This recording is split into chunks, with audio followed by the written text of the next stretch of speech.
সম্প্রতি ঢাকা বিশ্ববিদ্যালয়ের নির্যাতনের মাধ্যমে এক ব্যক্তিকে খুন করা হয়। ইসলামে এদের শাস্তি কি এবং ভবিষ্যতে যেন এমন ঘটনার পুনরাবৃত্তি না হয় তার জন্য আমাদের কেমন পদক্ষেপ নেওয়া দরকার? দেখুন, এ বিষয়ে আমরা বলেছি ইসলাম আমাদেরকে দায়িত্বশীল হতে বলে। কোনো অবস্থাতেই একজন মানুষ যে কোনো অপরাধের বিচারের ভার নিজের কাঁধে তিনি তুলে নিতে পারেন না। যে কোনো অন্যায়ের বিরুদ্ধে আমরা কথা বলবো এবং অসৎ কাজকে আমরা বাধা প্রদান করব। কেউ অন্যায় কাজ করলে হাত দিয়ে সেটাকে থামানোর নির্দেশনা নবী সাল্লাল্লাহু আলাইহি ওয়াসাল্লাম করেছেন। ফালগাইয়িরহু বিয়াদিক, আমরা সেটাকে থামিয়ে দেওয়ার চেষ্টা করব কোনো অন্যায় হতে দেখলে। কিন্তু সে অন্যায়ের বিচার আমি করতে যাব না। থামানো এক জিনিস আর বিচার করা আরেক জিনিস। একজন আরেকজনের উপর অন্যায় করছে, আমি দেখছি, তাহলে আমি থামিয়ে দিলাম। একজন চুরি করছে, আমি তার চুরি করতে দিলাম না, এটা এক জিনিস। আর চুরি করছে সেজন্য তার শাস্তি কার্যকর, এটা আরেক জিনিস। শাস্তি কার্যকর করবে একমাত্র আদালত, রাষ্ট্র নির্বাহী বিভাগ।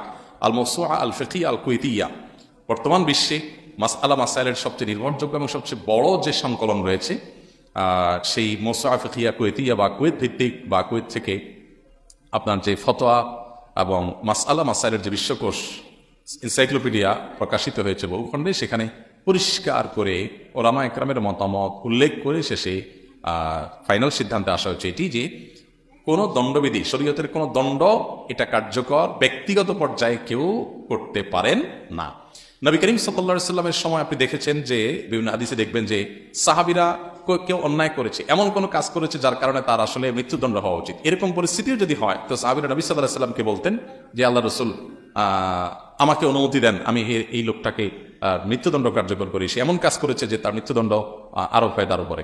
অর্থাৎ নবী সাল্লাল্লাহু আলাইহি ওয়াসাল্লামের উপস্থিতি সাহাবা একরাম কেউ অন্যায় করেছে আর তাকে শাস্তি নিজে নিজে দিয়ে ফেলেছেন, এমনটি হয়নি। বরং নবী সাল্লাল্লাহু আলাইহি ওয়াসাল্লামের কাছ থেকে জিজ্ঞেস করেছেন। এই যে তিনি বিচার বিভাগের প্রধান, তিনি রাষ্ট্রের প্রধান তখন মদিনার, তো একাধারে তিনি নির্বাহী এবং বিচার বিভাগ উভয়টির প্রধান হওয়ার কারণে নবী সাল্লাল্লাহু আলাইহি ওয়াসাল্লামের অনুমোদনের জন্য সাহাবা একরাম অপেক্ষা করতেন। কোনো ঘটনা ঘটলেও সেটাকে নবী সাল্লাল্লাহু আলাইহি ওয়াসাল্লাম যখন অনুমোদন করতেন তখন সেটা অনুমোদিত হিসেবে বিবেচিত হয়েছে। অতএব এই ধরনের ঘটনায় আমাদেরকে দায়িত্বশীলতার আচরণ করতে হবে। এক যুদ্ধ থেকে ফেরার সময় সাহাবা একরাম এরকম একটা ঘটনা ঘটেছে, কেউ একজন সালাম দিয়েছেন বা কালিমা শাহাদা পাঠ করেছে, তারা মনে করেছেন যে ভয়ে এই কাজটা করেছে, সে ভিতর থেকে করে নেই, তারা তাকে হত্যা করলেন। কোরআন কারীমে আল্লাহ তাআলা আয়াত নাযিল করেছেন এই যে নিজের বিচার বিশ্লেষণ থেকে একটা লোককে হত্যা করে ফেলা হলো, এটার বিরুদ্ধে আল্লাহ তাআলা আয়াত নাযিল করেছেন। নবী সাল্লাল্লাহু আলাইহি ওয়াসাল্লাম বলেছেন তাদের ফিরে আসার পর, আল্লাহ শাকাকতা কালবা, তোমরা যে লোকটাকে মেরে ফেললে, তোমরা কি তার অন্তর ফেটে দেখেছো?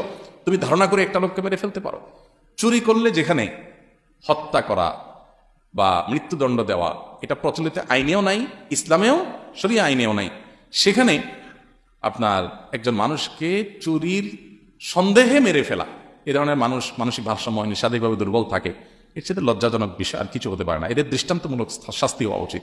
মনে রাখবেন, বর্তমান পৃথিবীতে যত মানবতার সবক আমাদেরকে দেওয়া হয়, ইসলাম আমাদেরকে তার চাইতে আরো উন্নত মানবতার সবক দেয়। কিভাবে?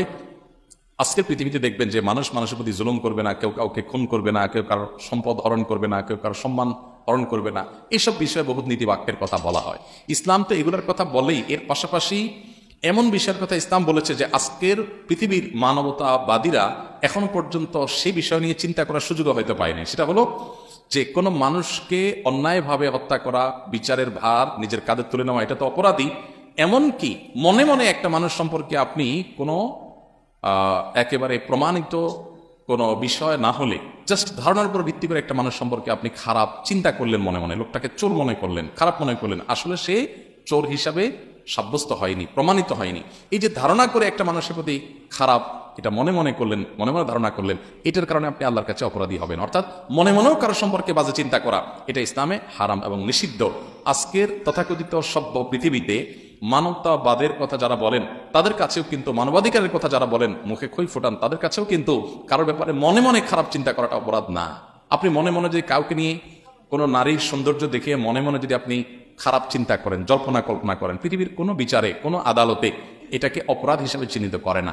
মনে মনে আপনি কি করছেন সেটা জানারও সুযোগ তাদের কাছে নাই, কোত্থেকে এটার বিচার করবে। কিন্তু আমরা জানি যে ইসলাম সেই ধর্ম, যে ধর্মে আল্লাহ বলেছেন কোরআন কারীম সূরা হুজুরাতে, ইয়া আইয়ুহাল্লাযীনা আমানু ইজতানিবু কাসীরাম মিনায-যন্ন ইন্না বা'যা-যন্নি ইসম। ঈমানদারদেরকে আল্লাহ তাআলা খারাপ ধারণা করতে নিষেধ করেছেন। এই যে আপনি অন্যের প্রতি খারাপ ধারণা করলেন, এটার কারণে আপনার কি হবে? কিয়ামতের ময়দানে বিচার হবে। তারে মানবাধিকারের সবচেয়ে আপডেট ভার্সন, যেটা এখনো পৃথিবী যে ভার্সনে যেতেই পারে না, হতে যাওয়ার কথা কল্পনা করতে পারে, সেটাই ইসলাম এস্টাবলিশড আছে। অতএব যদি আমাদের সমাজে আমরা এই অন্যের প্রতি কুধারণা করার যে প্রবণতা, এখান থেকে আমরা বেরিয়ে আসতে পারি, কোরআনের এই নির্দেশ যদি আমরা আমাদের মধ্যে বাস্তবায়ন করতে পারি, তাহলে সমাজে এই আইন হাতে তুলে নেওয়া, তারপরে এই যে গণধোলাই, এগুলো ঘটনা ঘটবে না। এগুলো কখন ঘটে? যখন মানুষ মানুষ সম্পর্কে আপনার এরকম মন্দ ধারণা করে, নিজের ধারণাকেই যখন চূড়ান্ত হিসাবে ধরে নেয়, সেটাকেই জাজমেন্ট হিসাবে ধরে নিয়ে যখন সে সিদ্ধান্তে উপনীত হয়, তখন মানুষ দ্বারা এই ধরনের কর্মকাণ্ড ঘটে। এছাড়া বিচারহীনতার যে অপসংস্কৃতি এবং অপরাধীর ছাড়া পেয়ে যাওয়ার যে অপসংস্কৃতি আমাদের সমাজে দীর্ঘদিন থেকে চলে আসছে, এটার কারণে সাধারণ মানুষের আইন হাতে তুলে নেওয়ার প্রবণতা মানুষের মধ্যে তুলে আসছে। অতএব নির্বাহী ডিপার্টমেন্টকে সাধারণ মানুষের আস্থা ফিরিয়ে আনার চেষ্টা করতে হবে, আর আমাদেরকে দায়িত্বশীল আচরণ করতে হবে। কোনোভাবেই কোনো মানুষকে কোনো যুক্তিতে আপনি শাস্তি দিবেন, সেটা নিজের কাঁধে নিজের হাতে তুলে নেবেন, এটা জায়েজ নাই। যারা এই কাজ করেছে তারা চরম অপরাধ করেছে, তারা খুনি হিসাবে বিবেচিত, এবং তাদের প্রত্যেককে বিচার আওতায় আনতে হবে, দৃষ্টান্তমূলক শাস্তি দিতে হবে। আল্লাহ তাআলা আমাদের সবাইকে এই ধরনের ঘটনা থেকে আমাদের সবাইকে আল্লাহ হেফাজত করুন। এই সমাজ যেন কোনো গণদোলাই মানুষ মারা গেছে বা কোনো মানুষকে গণদোলাইয়ের মুখোমুখি করা হয়েছে, এরকম ঘটনা যেন আমাদের শুনতে না হয়। আমরা যেখানে থাকবো, যেখানে দেখবো এই জাতীয় কোনো দায়িত্বজ্ঞানহীন আচরণ করতে দেখলে মানুষকে আমরা থামিয়ে দেওয়ার চেষ্টা করব। অনেকে আছে নিজে আবার সেখানে গিয়ে সামিল হয়, তাদের সাথে যোগদান করে। মনে রাখবেন, কোনো যুক্তিতে, কোনো অভিযোগের ভিত্তিতে একটা মানুষকে আপনি নিজে নিজে শাস্তি দিয়ে ফেলবেন, এটা করতে পারেন না। যে কোনো মূল্যে আপনাকে যথাযথ নিয়মে তার শাস্তির ব্যাপারে সচেষ্ট হতে হবে। হ্যাঁ, আইনে যথাযথ নিয়মে ব্যাড প্র্যাকটিস আছে আপনি জানেন, তাহলে সেখানে আপনি শ্রম দেন যাতে ব্যাড প্র্যাকটিস দূর হয়, কিন্তু আইন হাতে তুলে নেবেন। আইন হাতে তুলে নিলে কি হবে? সমাজ বিশৃঙ্খল হবে। আজকে আপনি শুরু করবেন, কালকে আরেকজন শুরু করবে। দেখেন, মক্কা নবী সাল্লাল্লাহু আলাইহি ওয়াসাল্লাম যখন ছিলেন, বহু অন্যায় হয়েছে, বহু অপরাধ হয়েছে, বহু গুনাহ হয়েছে, বহু পাপাচার, বহু শিরক হয়েছে। একটির ব্যাপারে নবী সাল্লাল্লাহু আলাইহি ওয়াসাল্লাম বা সাহাবীরা কেউ নিজে নিজে সেগুলোর প্রতিকার করতে, অর্থাৎ বিচারমূলক প্রতিকার করতে যান নাই। কেন? কারণ মদিনা মক্কাতে নবী সাল্লাল্লাহু আলাইহি ওয়াসাল্লামের কাছে রাষ্ট্র ক্ষমতা ছিল না বা নির্বাহী দায়িত্ব ছিলেন না। যখনই মদিনায় এসেছেন তখন কিন্তু এগুলো সব কার্যকর করেছেন।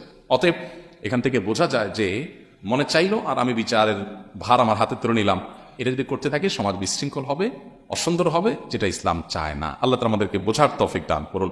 বিশেষ করে ঢাকা বিশ্ববিদ্যালয়ে পড়ুয়া শিক্ষার্থীদের থেকে এই আচরণ কখনোই কাম্য নয়। গ্রামের মানুষ এরকম কাজ করলে আমাদের কষ্ট লাগে, সেখানে ঢাকা বিশ্ববিদ্যালয়ের মেধাবী তরুণরা এরকম একটা দায়িত্বজ্ঞানহীনতার পরিচয়, একটা লোককে খাইয়ে দাইয়ে মানে জেনে শুনে ঠান্ডা মাথায়